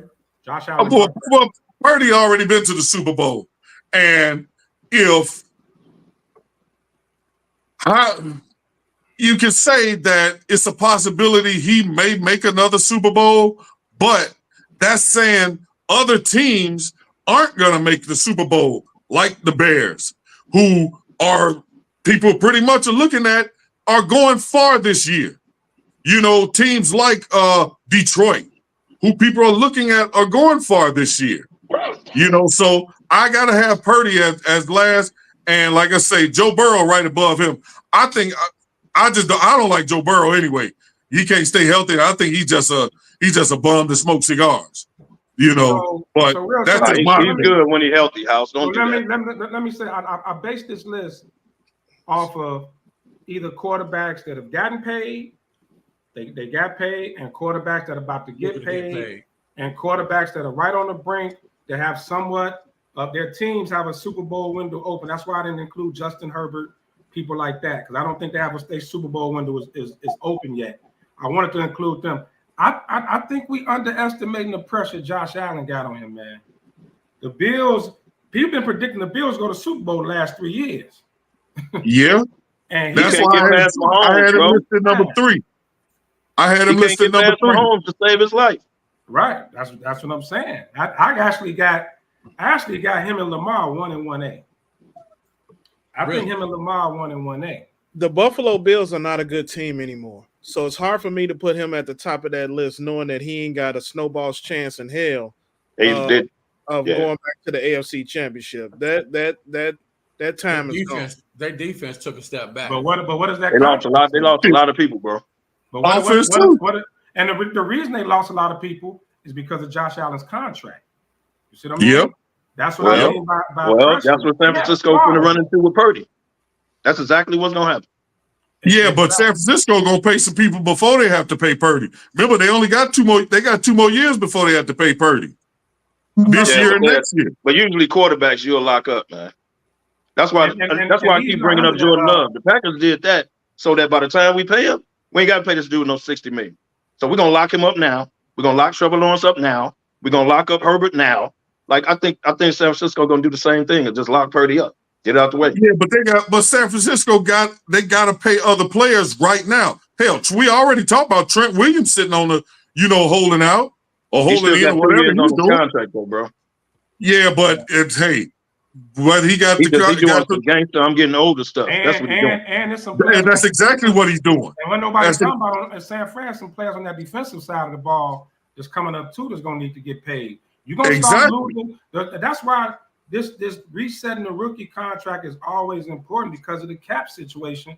When you pay quarterbacks, you typically end up losing some key players. That's why it's important to try to win while they under this quarterbacks on this rookie contract, which is why I think, and here's the segue, Ryan Poles is setting up for some big things in the future. That's why I really like what he is doing. So let's segue into the Chicago Bears. House already alluded to it, talked about Caleb Williams, and that is a great question.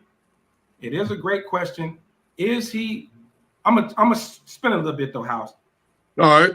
Does he have the most pressure to win right away of any rookie quarterback maybe in NFL history? Yes. Based on everything that Ryan Poles has put around him. Remember y'all talking about how no rookie quarterback has fell into a situation like Caleb Williams? Remember that conversation?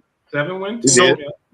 So with that being said, yes, now your skirt, your high heels, your hairdresser, y'all got to come in and y'all got to figure out a way to at least, first of all, beat Green Bay.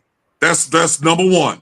Secondly, get to the playoff. Secondly, win the division. Thirdly, get to the playoffs. Fourthly, get to the conference championship. Fifthly, get to the Super Bowl. That all has been set up for him to do this year. Not 5 years from now. It's all set up for him to do this year. He don't have a bunch of rookies around him. He got a bunch of veterans around him. No, it's a bunch of veterans around him. So let me ask you a question. What's considered winning as a rookie? Getting all the way to the conference championship, winning the division and the Super Bowl in your very first year, or improving the team from last year? Like, what is your definition of winning? Because I don't think he got. What is he set up to do? What is this team set up to do? Oh, he's set up to win. But now it's a matter of what you define as winning. You talking about all the way to and win the division, the conference championship, Super Bowl in 1 year? Really? So you mean to tell me this team is not set up to do that? Not in 1 year, no. They set up to do it in the future. They set up to do it in the future, not in 1 year. This team wasn't set up in 1 year. This team ain't a whole team full of rookies. Everybody that's on this team didn't get traded for this year. This team has been set up. It's been set up, been progressing to get to this point. They're in probably the toughest division in football. If not the toughest, probably the second toughest division in football. True, I agree. For me, so you telling me if the Bears go 10-7 and maybe miss the wild card because it's a bunch of teams bunched up for whatever reason, the season will be a failure? I think so, because this team is set to win.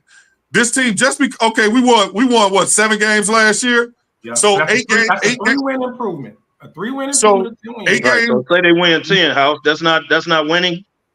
But they didn't make it to they didn't win the division. You built this team up just to get what, 3 more wins?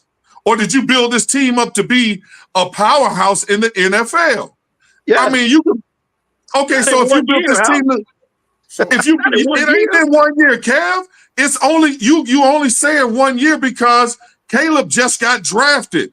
And Odunze, what about the players that were drafted and traded for before them? This team has been built over the last 4 or 5 years to get to this point. Right or wrong? Bro, you just got sweat last year. DJ been here 1 year. You just got sweat last year. You just got the linebacker last year. Come on, man. Okay, so I agree with you on the building part, but to have it all culminate in 1 year, man, come on. Just got Swift this year. I think they've been built. I think he's been building them up to be a winning team, but I don't think they're going to be. I don't think he's expecting for them to win drastically like you're talking about this year. I think it's set up for at least a 2-year plan, if anything. He needs to step down if he does not have those type of expectations as the general manager putting this team together like this. There's a difference between expectations and reality. So the reality is he's built a expectation for the Bears to go to the Super Bowl every year. That's our expectation. Bears fan, Bears owners, everybody. But in reality, bro, when it comes to reality, we know that they built this team to win, but we don't expect for them to actually win this year going in those Super Bowls. The first year. We expect for them to be drastically better than last year because of the y'all contradicting yourselves, man. And I'm just calling. What do you consider winning? House consider winning the whole shebang as winning. You won't accept 10, let's say 11. I'm gonna throw it out here. Let's say 10, 11. I'm just making this up. But I'm gonna say 10, 11. You don't think that's winning? You don't think let's just go ahead and start handing out participation trophies then. Well, I mean, so if they don't win the Super Bowl, it's a failure. This year, you got to look at it not like from a non-fan basis, right? Vegas got them at 8.5. It wins. That's what Vegas got them. That's the odds at 8.5. That's not even playoffs. So them even that's not wild card. They were 7 wins last. Now, if we were talking about Detroit, I would say yes, because Detroit last year was they get over the top year, which they did.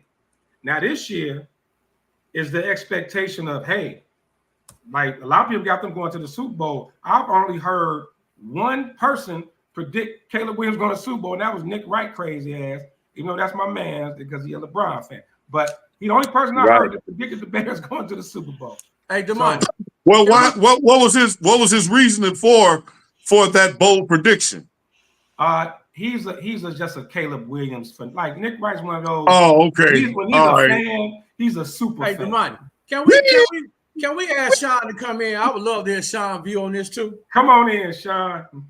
Right, because I just want to know, what do y'all consider winning? And you just drafted a rookie quarterback. What do you consider winning in the first year? I don't understand this. Can't be Super Bowl. Y'all stutter stepping. I got 10. Y'all stutter stepping, man, because when Caleb Williams got drafted, there were high expectations based on the moves that Ryan Poles has made in the previous couple of 2-3 years, even up until last week or whatever, moves that he's made. Ryan Poles is building a win now team, not win 2027, 2028. He's building a win now 2024, 2025 team. Am I wrong? I think he's going to contend now and win when it happens. You want to consistently win, man. See, then it makes absolutely no sense to do what he did. Then you'd rather been debating. If you don't have initiative, what you gonna tell the team? Hold on, Hal. Go ahead, Sean. I don't think that the Bears are built to contend this year. However, I think Ryan Poles is making moves because if certain things fall a certain way, they can. All right, there's have to be a lot of things that fall into place, and that's a whole lot. Okay, but the NFL stands for not for long. So you get in a game that you're supposed to lose, and the quarterback is knocked out, and you get to the playoffs. In the playoffs, another quarterback is knocked out. You want to be able to make sure that you contend. So the reason, if you notice, he's not bringing guys in for a year. All right, he's not coming in and signing them for a year. He's signing them for 3 or 4 years.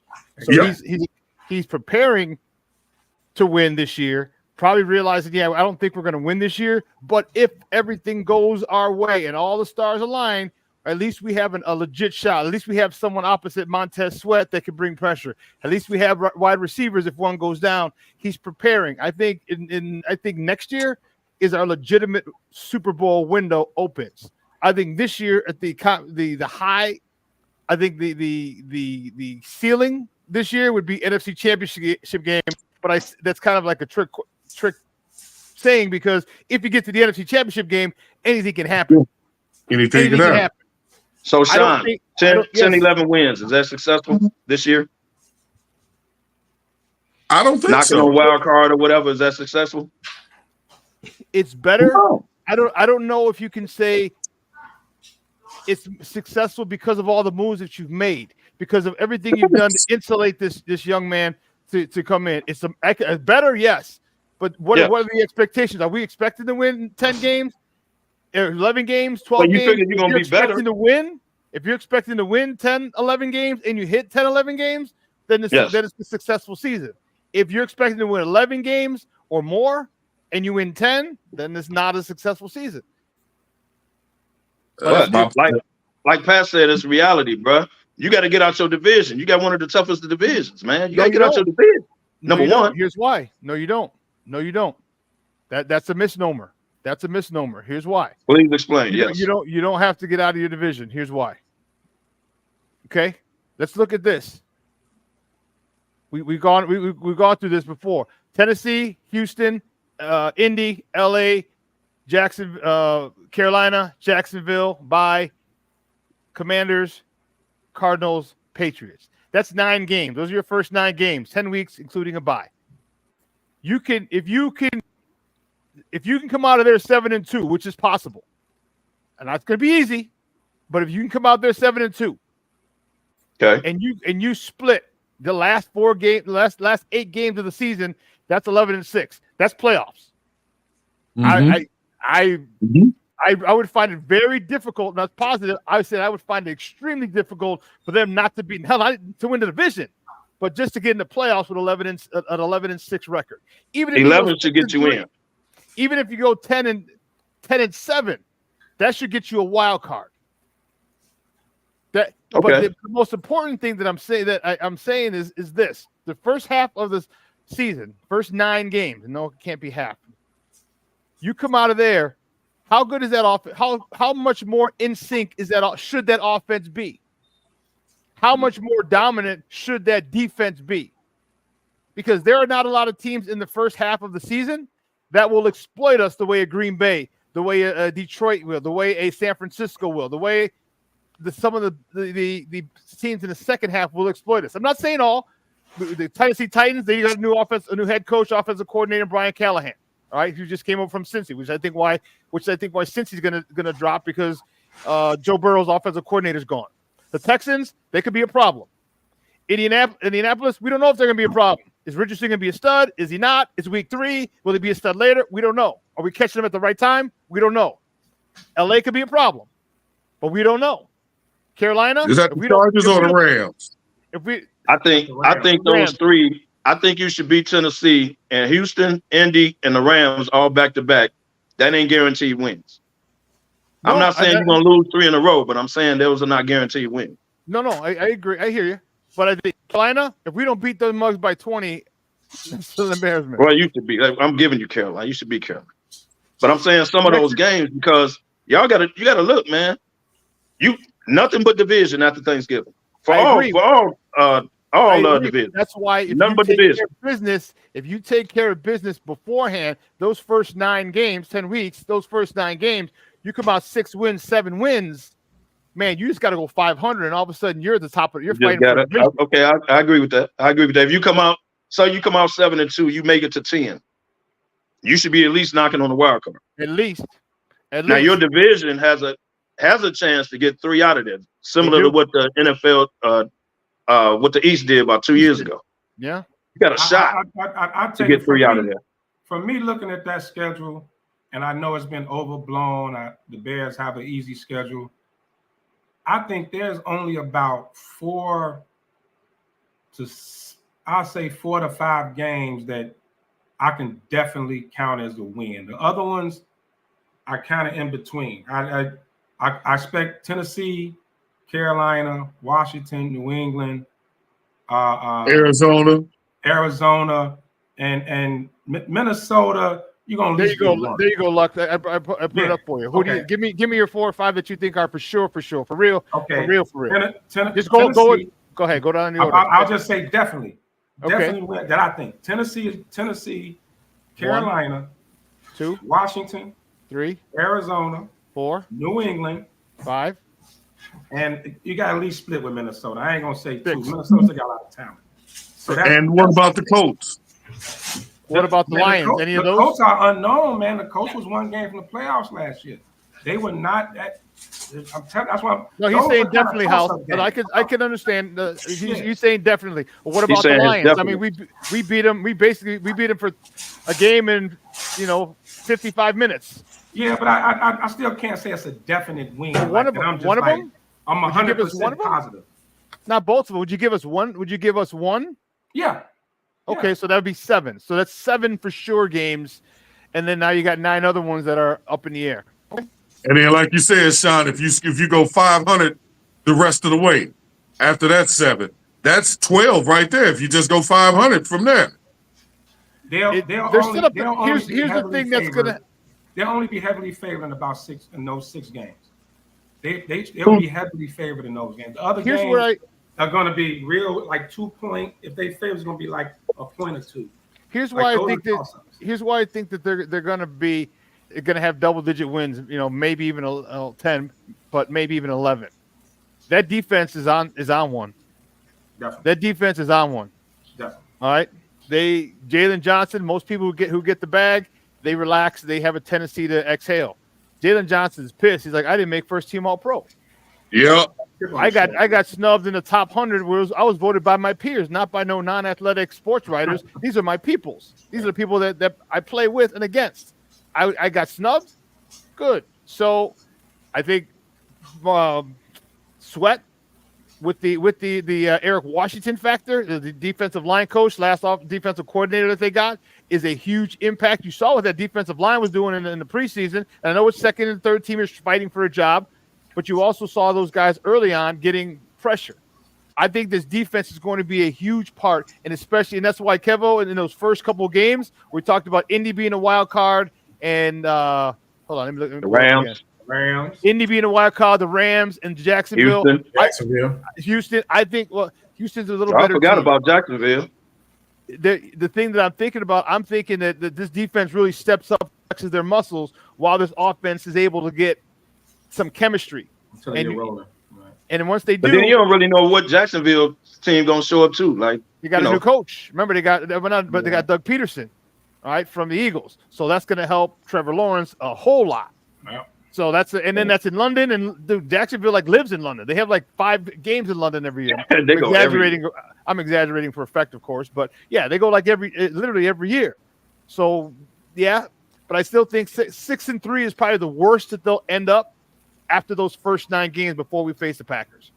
And you split the rest, and God forbid you do more than split. Say you go 5-3 in the rest. Well, man, there you go. But 4-4 should get you double-digit wins, and in the last 8 games, I'm saying. If you go 4-4 in those last 8 games, you're fighting.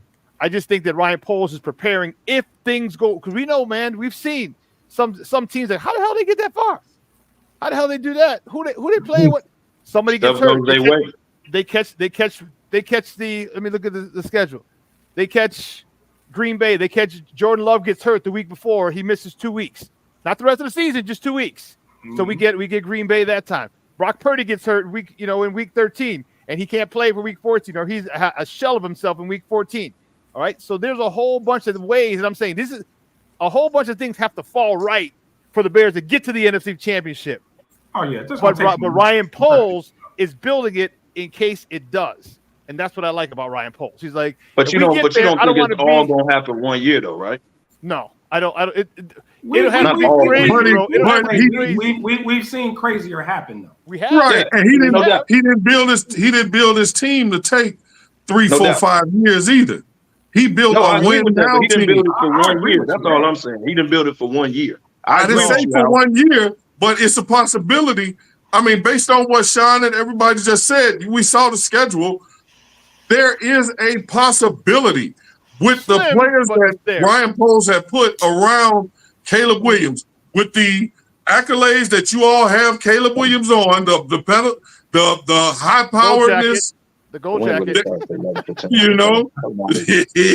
So, but what I'm saying though is, if Caleb Williams comes out to be this dynamic quarterback that everybody expects, the offense holds up. The defense does what is Bear defense. We beat Green Bay, beat Detroit, beat Houston, because those seem like the 3 teams that people are most concerned with: Green Bay, Detroit, and Houston. Oh, and Frisco. I'll say this: if Caleb Frisco is late in the year, though. If Caleb Williams has a C.J. Stroud rookie season, then I can see the conference championship. If he has that type of season. But we know that's an anomaly. That doesn't just happen. Let me ask you guys a question. But if he come out though for 4,300 yards and 30-some touchdowns, you know what I mean? Well, then that's different. If you wasn't expecting to come in and win now. But that's going to change the whole outlook if he do that. Don't worry about the yards. All right, don't worry about the numbers part of it, because here's why. If this defense goes nuts, and think of how many short fields that this defense can give our offense. Okay. Think of man, you took the words right out of my mouth. And that punter hitting them jokers inside the 10, having to pump back, return, and now we're starting at the plus 40. Think of how many short fields. So let's not worry about the numbers. He got 4,200 yards, whatever. He could have 3,100 yards, and we had 15 or 20, less than 50-yard touchdown drives. See what I mean? Those are the things. I got you. I see what you're saying. That's huge. That's why I said this defense is going to be huge. And the biggest. Let me ask you this: is Caleb smart enough to rely on everybody else? You don't got to be Superman anymore. You got DJ Moore, you got Keenan Allen, you got Roma Dunze, you got Cole Kmet, you got DeAndre Swift. Is he smart enough to allow them to make plays until he's ready and he evolves into Superman? Do you think he should be as a rookie? That's my biggest concern. Honestly. But he's a number 1 overall pick. That's my biggest concern. And he's played that way most of his career, where he was Superman from high school to college. Like, he came in and had to do it all pretty much. Can he be Clark Kent for a while? Right. Is he capable of doing that? But I put that on Shane Waldron. Well, hold on. Both of them. DJ Moore, Allen, them should be like, hey, dog, you're good, but get the ball to your playmakers. We got you. You ain't got to force nothing. Swift, you ain't got to force nothing till you get your feet on it. You ain't got to be. You got people around you, bro. Like, the veterans should be telling him that too. I think everyone may have told that to him, but the question is, will he listen? That's what I was going to ask. Is he going to be receptive to that conversation? You know what? They're right. Let me hit these slants. Let me hit these curls. Let me hit everything underneath and get this down so double moves come later in the season, because everyone thinks we're doing slants and hitches and hooks and all this other stuff. Do you think his ego will stop him from doing that, or you think he's smart enough to say, hey, let me do that? Okay, that's a question mark. Well, he only played a little, but I didn't see him trying to force nothing and make spectacular. Like, he wasn't doing that. He was just going with the offense. Like, I didn't see him doing that. I'm not saying he is or not. I'm literally asking a question. Right. Here's how I would say it. He's gonna do some rookie stuff, y'all. He's gonna throw some bad balls instead of throwing it out of bounds. He's gonna do some rookie stuff, but I don't think he's gonna do that much because he got too much around him to be like, hey, dog, make the simple pass, bro. We got this. Our defense gonna hold. We don't need you doing all that. So by the time he tries to force something and throws an interception, you got DJ Moore, you got Allen, and all them on the sideline. Like, hey, you ain't got to do that, bro. We got this. I think he has a great respect for them too, because him and Keenan Allen have a really good relationship. So right, already. So he'll listen to that. Somebody does have his ear already and letting them know that. Is he going to be able to hold his ego in check long enough, though? Right, now, one of the things that did come up, and I thought it was an interesting point, the Bears probably had the youngest quarterback room, the least experienced quarterback room in the entire NFL with him, Tyson Bagent, and they brought was Reed back to the practice squad. They literally have 4 NFL games of experience in their quarterback room, and that's Tyson Bagent. 4 games in their quarterback room. Some people thought they should have kept Rippon or maybe a veteran to kind of like help, kind of guide the youngsters. So that could definitely play a factor. But guys, real quick, we don't have that much longer. I want to get into it because by the time our next show, 2 games would have already been played. Sean, you can stay on for these. We got 2 games Thursday, Ravens, Chiefs, and Friday, Packers, Eagles in Brazil. So I want to get you guys predictions while we still got a little bit of time, and why you think that DY Ravens, Chiefs, Thursday night, kicking it off. Who you got?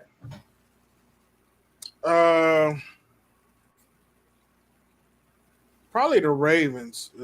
The Chiefs they trying to work in these new young players into the offense. I think those bright lights always present some jitters, especially when you start kicking the season out. So obviously Baltimore be the one to kind of set the tone to start the season out. And then for the second game, I think Philly will come out and show their prowess that they still really that team to beat. They should be better than last year. So those will be my 2 picks. Sean? Well, hopefully that game Friday gets off. They're talking about postponing it or canceling it, moving it because of wildfires down in Brazil. Yep. I found that out yesterday. Opening night, I don't think KC really cares. I mean, of course they want to win. They want to go into, possibly go undefeated, that whole thing. They don't give a damn.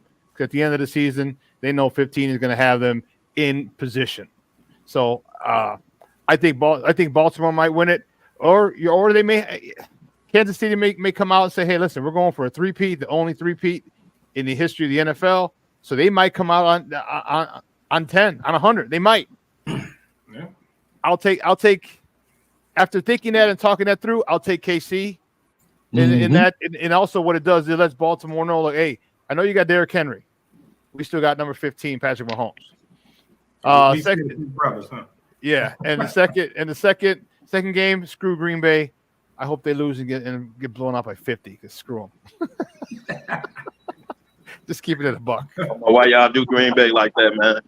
Because they beat us all the damn time, bro. That's why. And Jordan Love was talking crazy. Talking about he want to own the Bears. That All you gotta do is beat them. How about that? You're right. And, well, we will week 11. Yep. That's where it starts. Give me your predictions Thursday. I'm with Sean. I think KC is gonna come out and put everybody on notice. You know what I'm saying? We're the Super Bowl champs, so you want to start, you got to come through us starting at the beginning of the season. And again, just like Sean said, screw Green Bay. We need to go ahead and get them started and lose the streak right away. I got you. Kevo. Y'all so mad at Green Bay. All you do is beat them. Hey, man, look. I think Baltimore will have a chip on their shoulder. We lost the AFC Championship. We had one of the best years we've ever had as a Ravens organization, as far as record. Lamar Jackson was healthy. We were at home, and we lost to y'all. We coming in y'all crib. Let's do it. I don't know if it's to be a Super Bowl hangover. I kind of agree with Sean that, yeah, they want to win, but I think Baltimore will be more hype first game than the Chiefs would. Chiefs trying to make it through the year. Like, I don't think they. First game? Huh? They're gonna be an Arrowhead. They're gonna be an Arrowhead. That's game. That's Super Bowl champs. Gatehouse Stadium. But Detroit went in there and beat them first game last year. Yeah, that's true. You know what I mean? So I point. think Baltimore, like, hey man, they beat us. They gearing up for this first game. Let's go get them. If the Chiefs hang around, then yeah, they'll take the game. Patrick Mahomes will take the game. But I think Baltimore wins that. I got Philly because I do want to see Saquon Barkley do well. Even though I wouldn't be shocked if Green Bay pulled it, man. Look, Green Bay looked good at the end of the year last year. I'm just saying, y'all. I know they're young. They got a good young team. Ain't that I young, wouldn't be dog? shocked, but I'm going to take 3 years in. They ain't that young, Kev. We're talking third year in for some people. Those wide receivers. Yeah, a couple of days. Yeah. Expectations are pretty high. Ain't they running back out? No, they got Jacobs now. They got Josh They got Josh Jacobs from Raiders. Raiders. Dylan out. And then Aaron, the backup, and then Aaron Jones went to Minnesota. Miles, real quick, give me your predictions. We got a wrap up. Well, damn Green Bay. Let's just get that let's get that game out the way first. The hell with Green Bay. But even beside that, I just think Philly is a better team.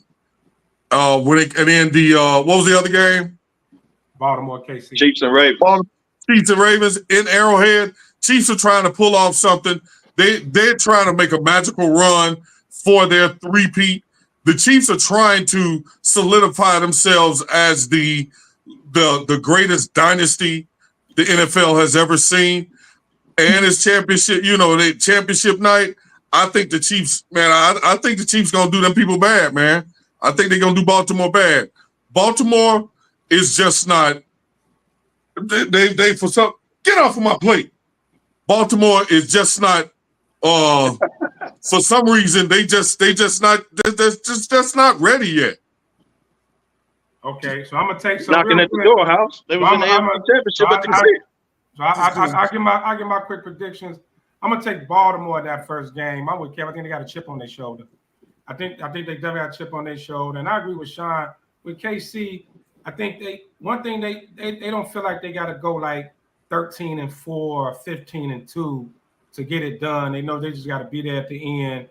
And that dude, number 15, gonna get them over the top. That division is getting a little weaker and weaker. I don't really see them. I mean, they're gonna be high. I think it's ring night and all that. But I'm gonna take Baltimore with the chip on their shoulder, and I'm gonna go with Philly. But totally honest, I'm watching Philly real close. They had a lot of issues last year. Still got a lot of talent, but they had a lot of issues with the coaches. Yeah, the coach. And Jalen Hurts. People are starting to question Jalen Hurts. He needs a bounce back year. So with that being said, guys, we're going to get ready to wrap it up. We're going to wrap it up a little different today. Instead of each one of us doing our parting shots, We're gonna dedicate this to the next 3 weeks, what we're gonna call September to Remember. SmokeFellas all over the place. Sean got the flyers. I want y'all to come on out, man. This is our last weekend of rest.